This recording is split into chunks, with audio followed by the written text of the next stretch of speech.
Hi guys, it's Rich from Pitlanes.com and I've got some more footage of rFactor2 today, and we're from the circuit Morez. I'm not really sure how you pronounce it, but I'll say Morez, which is ISI content, and I'm driving the United Racing Designs EGT package because it's awesome and you should go and buy it, basically.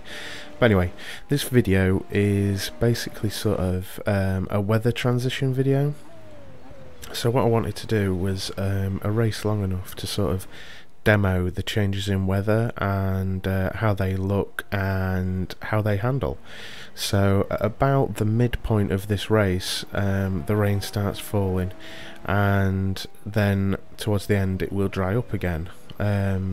Again, just to try and do a long enough race so that the game engine could go through all the phases of the weather, because I have seen posts before where they've queried the fact that it goes from like sunshine straight to monsoon type weather and then straight to sunshine again, and I believe Tim on the forum said, you know, you're not giving it long enough to go through all the phases because it's not that harsh of a transition. So I thought, well, maybe 20 minutes is enough, maybe not, I don't know.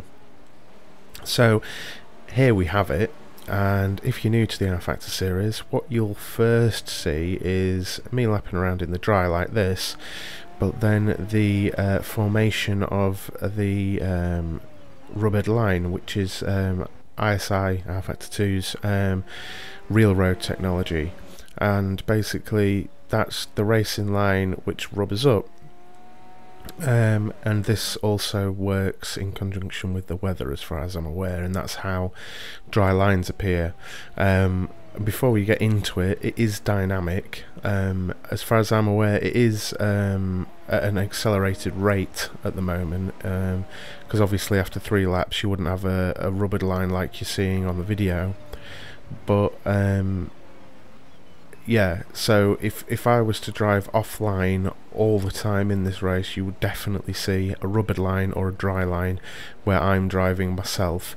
But obviously with, I think I've got like 30 cars driving, it would take some time for it to sort of equal out what I'm doing versus the 30 other cars, so 20 minutes probably wouldn't be long enough. But it's something I've not tested, but something I'm certainly open to putting a video out where it's just me driving offline, to show that there is a second line, if that makes sense. So like on the start finish straight, I could do a video where I come along the inside of the track where all the AA cars are on the outside in the rain, just to show that, you know, second dry line. But anyway, it's been a while since I raced in the wet, and I really tried to analyse it as I was going along, and I was pleasantly surprised. Now, I make mistakes in this, and the AI has somewhat of a idiotic moment in the pits when the wet weather begins, because they all go interchange wet tyres, and a majority of them get stuck for a period. So at the first pit stop, if you see me in the pits for a while, you know why. It's because the AI got all confused. I think it's just the volume of cars entering the pits and things, and cars leaving, cars entering, and they just got stuck. I think it was a bit much. But yeah, what I really liked was the drying line. If you watch it later on in this video, the reflections are really nice in the I'm really hoping YouTube doesn't compress it so much that you can't see it, but basically on certain corners when I come round, when it's drying up and the sun's correct and things, you'll see the reflection of my car in the wet part of the track, which looks really nice. And also one thing that struck me was the distinct lack of grip.